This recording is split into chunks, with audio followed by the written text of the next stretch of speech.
प्रेम से बोलो प्यारियो, धर्मकार जी की भावना जो हर एक में है उसको किस तरह मानवता के उपयोग के लिए लगाया जाए। मन से ये कर्ता भाव या अहंकार ना हो कि हम सेवा कर रहे हैं तो हम श्रेष्ठ हैं, बल्कि हम अगर सेवा कर पा रहे हैं तो ये परमात्मा की कृपा से हमारे भाग्य में आ रही है। और सेवा कैसी भी हो वो छोटी नहीं होती, बस भाव मन के सेवा के हों। ये तन मन धन जो है हमारा इस परमात्मा ने दिया है, और अगर इसको किसी तरह भी इसका सदुपयोग करते हुए हम मानवता के परोपकार के लिए लगा दें तो वाकई ही हमारा जीवन अपने आप ही श्रेष्ठ बन जाएगा। वो फिर हमको कोई उसमें उस तरह आर्टिफिशियली हमें कोई एफर्ट नहीं डालना पड़ता। वो सहज भाव वाली बात आ जाती है कि सेवा में फिर एक ये दिखावा नहीं रहता, वो सहज भाव आ जाता है। मन में तो हमारे काफ़ी बार ऐसी अवस्थाएं आती रहती हैं कि कभी कोई अवस्था आ जाती है, कभी हम ठीक बैठे हैं अचानक से उदास हो गए, अचानक से फिर खुश हो गए, या कैसी भी मन की जब अवस्था हो उससे फिर विपरीत भावनाएं भी हमारे अंदर कभी आ जाती हैं। तो वो विपरीत भावना भी जब आ गई तो कैसे उस तरह वो बात हो कि अगर कोई नेगेटिव थॉट हमारे अंदर आ भी रहा है तो जैसे एक पाँव में कांटा लगने वाली बात होती है, वो कांटा हम नहीं चाहते कि ज़्यादा देर हमको चुभा रहे ताकि हमें तकलीफ बढ़े। हमारी कोशिश रहती है कि उसी समय वो कांटे को निकाल के दूर किया जाए। ऐसे ही जो कोई भी विपरीत सोच हमारे अंदर आ रही है, कोई बुरे ख्याल आ रहे हैं, तो उसको हमने अपने मन में ज़्यादा देर घर नहीं करने देना। साथ के साथ ही इस परमपिता परमात्मा, इस मालिक का, निरंकार का आसरा लेते हुए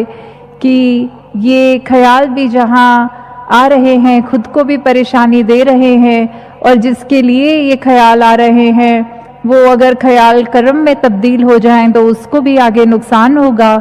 तो कैसे ये इससे पहले कि वो सोच व्यवहार में आ जाए उसको वहीं ख़त्म करने वाली बात है। कैसे संतों ने यही सिखाया है कि हमें जहाँ शुरुआत अपने आप से करनी है, वो जो मन की अवस्था है हमारी, जैसे इधर बहुत युगों युगों से आते रहे हैं और बहुत कुछ सिखा के जाते हैं, तो ऐसे ही ये ज्ञानेश्वर जी की भी वो कहानी हर एक ने सुनी होगी कि कैसे एक माँ अपने बच्चे को उनके पास लेके आती है और कहती है वो बीमार है, तो वो बच्चे को देख के कहते हैं कि अगले दिन लेके आइएगा, कल लेके आइएगा। तो जब अगला दिन हो जाता है और फिर से वो माँ अपना बच्चा उनके पास ले जाती है, तो वो उनको बच्चे को कहते हैं कि तुम स्वस्थ हो जाओगे अगर गुड़ खाना छोड़ दो। तो ये माँ के ख्याल में आता है कि क्यों इस बच्चे को अगर इतना ही समझाना था कि ये गुड़ को छोड़ देगा तो तबीयत ठीक हो जाएगी। तो उन्होंने आगे से ये बात समझाते हुए कहा कि यदि कल आप आ जाते तो मेरे कक्ष में मैं अपने सामने गुड़ की थाली रख के बैठा था, फिर मैं कैसे उस मुंह से उस बालक को बोल सकता था कि गुड़ नहीं खाना, जबकि मैं खुद उस गुड़ का सेवन कर रहा था। तो कैसे संतों ने पहले खुद अपने कर्मों में सब एक अच्छी बातें ढाली हैं और फिर उसका प्रचार किया है आगे। फिर वही संत आगे ऐसे भी समझाते हैं कि हमने कुछ पा लिया है, जैसे मीराबाई जी भी कहते थे कि ये पाया जा सकता है, ये प्रभु परमात्मा। कैसे हम अगर एक एक चीज़ को संतों की ये बात समझ लें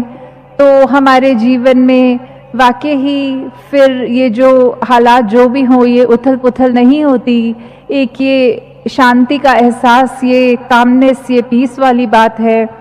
ये जो भी चीज़ है ये इस परमात्मा की ही है। तो जब हम इस परमात्मा से ही जुड़ जाते हैं ये ब्रह्म ज्ञान की दात प्राप्त करके, तो फिर सब स्थिति हमको इस मालिक के मुताबिक लगती है। तो कैसे फिर हम जहाँ वो बैलेंस की बात करते हैं कि ये ज्ञान और कर्म का जो बैलेंस है, तो वो सिर्फ दो पंख वाली बात जैसे एक चिड़िया के, एक पक्षी के होते हैं ये ज्ञान भी तब तक ही हमारे एक फायदे के लिए हमारे को एक उससे वरदान रूप में है, जब तक हम उसको कर्म में नहीं डालेंगे तो वो किसी काम का नहीं रहेगा हमारे लिए। तो ये बहुत ही ज़रूरी है कि ज्ञान अगर प्राप्त कर भी लिया, मालिक से नाता जुड़ गया, अपनी पहचान हो गई, तो साथ ही साथ हमारे जीवन में भी ये ज्ञान का ये झलक रहे हमेशा, हमारे कर्म में, हमारी सोच में, हमारे बोलों में भी फिर मधुरता आ जाएगी। हम कड़वे वचन नहीं बोलेंगे, फिर हम अपने दिल में सिर्फ वो प्रेम रखेंगे। हम ये नहीं सोचेंगे कि कैसे ये मन जो है ये एक ही मन है, पर कभी ये इतने सारे रंगों का इसमें एक रहता है दिखाना, ये कभी एक मोम की तरह भी बन जाता है, कभी पत्थर की तरह भी बन जाता है। ये दिल के अंदर कभी नफरत भी आ जाती है और दिल में कभी प्यार भी आ जाता है। तो ये जब भी ऐसा हुआ है कि हम अपने मन को ये कड़वा नीम की तरह बना लेते हैं, तो हमें उस समय खुद भी वो बेचैनी रहती है। और इसी मन में जब हमने ऐसे विचार भर लिए कि हर एक से प्यार करना है, वो मिश्री वाली बात कि वो मीठा अपना मन करके सबसे पहले सुकून भी हमको ही मिलेगा और फिर हम वो सुकून हर एक तक अपनी भावनाओं द्वारा पहुंचाएंगे। तो कैसे हम हर पल यही एक कार्य में लगे कि हमने जहाँ अपनी पहचान करनी है, इस परमपिता परमात्मा, इस मालिक का जो ज्ञान है, जो हो सकता है, जो पाया है, उसको एक अपने जीवन के पल पल में ढाल लें। और ये फिर ऐसा एक कीमती जो हमें अनमोलक वस्तु मिली है, तो वो वस्तु को हमने कैसे हर एक तक जहाँ पहुँचाना है, साथ ही हमें ये फिर याद रहेगा कि हमें मन पे भी कैसे काबू रखना है, हर स्थिति में हमने अपने आप को कैसे ढाल लेना है, कैसे हमें फिर अपने जीवन में कुछ एक पास्ट की, प्रेजेंट की या फ्यूचर की हमें वो फिर चिंता नहीं रहती, क्योंकि यही था जो पास्ट में भी है, यही प्रेजेंट में भी है, इसी ने हमारे साथ आगे फ्यूचर में भी होना है। और जब हम नहीं होंगे तो भी इसने रहना है, क्योंकि इसका तो ना कोई शुरुआत थी ना अंत है। तो इससे जुड़ी हुई कोई भी चीज़, एक एक मनुष्य जिसके अंदर इसका वास है, तो वो जब तक हम ये सोचेंगे कि इस निरंकार के साथ हम जुड़े हुए हैं, तब तक ही हम एक अपने आप को बेहतर बनाने की कोशिश कर सकेंगे।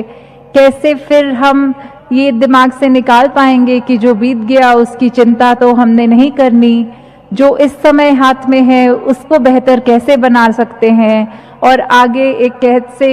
अपने आप का एक अपना बेस्ट वर्जन्स ऑफ आवरसेल्व्स हम कैसे वो बन सकते हैं। तो दातार कृपा करे सभी पे कि यहाँ जो जिस भाव से भी आए हैं इस सत्संग में, इस समागम पे, तो वो भाव हर एक का ये मन में एक कैसे हम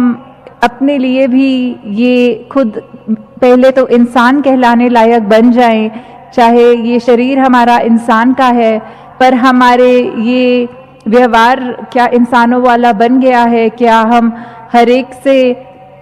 उस तरह उसको अपना मान के उसके साथ पेश आते हैं? क्या हमारे दिल में हर एक के लिए बराबर वो प्यार है बिना किसी बायस के? क्या हमारे को एक ऐसी बातें दूसरों से करनी अच्छी लगती हैं जिससे हम कुछ अच्छी कोई गुण ग्रहण कर सकें, या फिर हमारा ध्यान यही लगा रहता है कि किसी से मिलेंगे तो और लोगों की बुराई करेंगे या कोई नुकसान करने वाली बात करेंगे? तो ये चुनाव हमारा है कि कैसे हम अपने जीवन को चलाना चाहेंगे। अगर सुधरना है, अगर अच्छे मार्ग पे इस सत्य के साथ जुड़ना है, तो वो भी ब्रह्म ज्ञान के द्वारा किया जा सकता है। और अगर ये क्षण भंगुर दुनिया में एक झूठ का ही सहारा लेते हुए सिर्फ ये चकाचौंध में ही रह जाना है, तो वो भी हम कर सकते हैं। पर बात यही है कि इतनी कीमती जिंदगी जो मिली है उसको फिर हम ये कौड़ी के जैसे गवा देंगे या हीरे के जैसे अपने जीवन को चमका लेंगे। तो दातार सभी पे कृपा करे कि हम एक प्रोग्रेस जिसको कहते हैं एक मनुष्य के लिए, एक साइंटिफिक वे में तो दुनिया में बहुत हो रहा है, पर अपने मन के अंदर जो हमने एक अपने आप को बेहतर करते का अगर चुनाव किया है, तो उसको दातार कृपा करे कि हम सचमुच उस मार्ग पे ही रहें। हम सचमुच अपने आप को जहां पल पल ये समझें कि दुनिया में शायद हमसे बुरा कोई नहीं होगा, इसलिए हमें अपने सुधार पे ही फोकस करना है और दूसरों की कमियां ना देखते हुए उनसे जितने भी अच्छे गुण लिए जाएं उसको ग्रहण कर लें। सत संगत जी, धन निरंकार जी।